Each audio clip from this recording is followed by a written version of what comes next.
I've put them in form of propositions. The first one is that there is an urgent need to do something large and real about ending fossil fuel use for our energy needs. I think this is pretty self-evident to anyone who is looking at the the evidence objectively. It has been pretty clear for pretty much the last quarter of the century.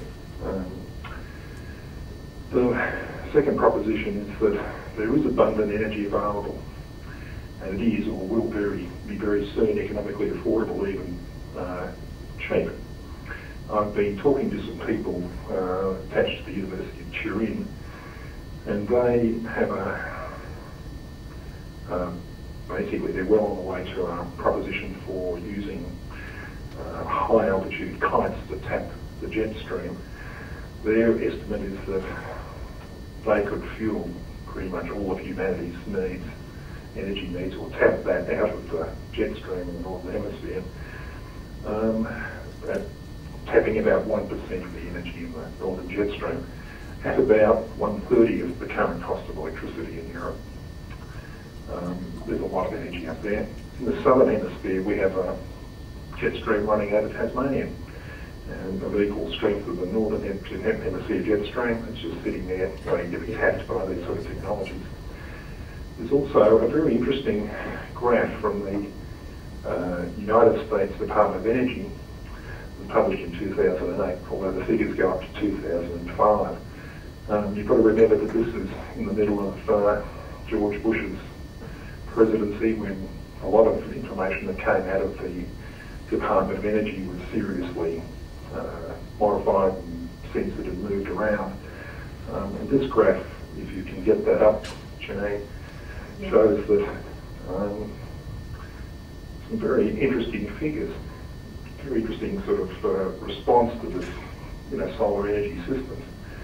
You can see that the system price range, top and bottom, the range of its costs, is coming down quite dramatically over time, and is pretty clearly going to be sometime around about 2015 will definitely be challenging conventional utility generation figures.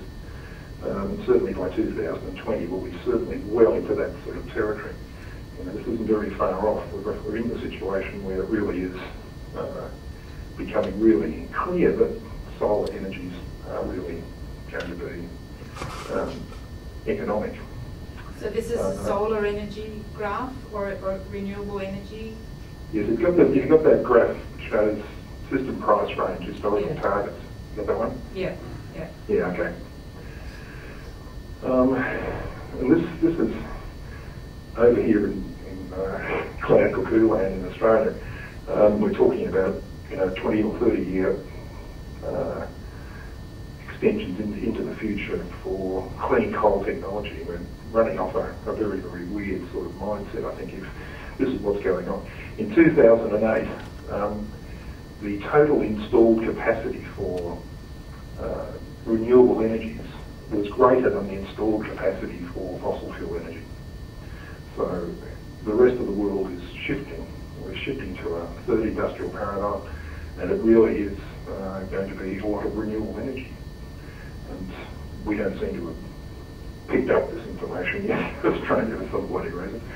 Anyway, it's a political issue. What we do have in Australia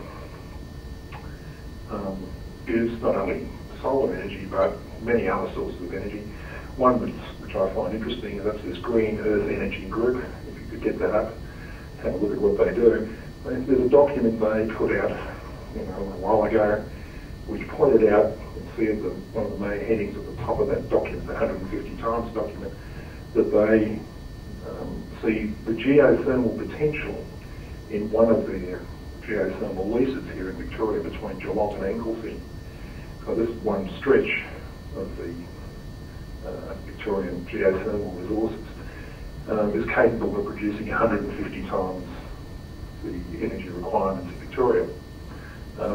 And that doesn't count the massive amounts of geothermal energy that are available in the Latrobe Valley and other parts of Victoria. A good quarter to a third of Victoria's geology sits on the same strata and was very likely to have the same potential for geothermal.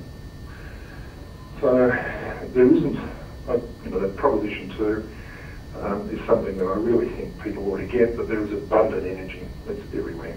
And we're sitting on it, it's above our heads, it's in the air, from the sun.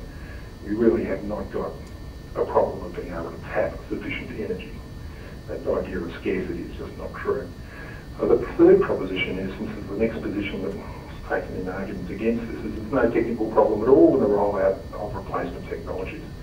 There's a movie which you probably won't have time to look at, but it's called CMI Stabilisation, which is basically says we need to flatten our use of carbon energies between now and 2055.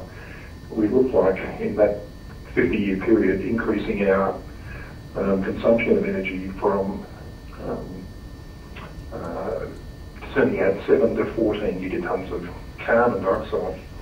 So we're going to double in that period. If we want to flatten this and stop that, to stabilise our carbon dioxide output in that period, this movie points out that there's, well, I think they put up about 15 strategies, each of which will deliver about 1 gigaton savings. And every one of those 15 is completely technically available and feasible right now. So it is not true that there are major technical problems in rolling out these technologies.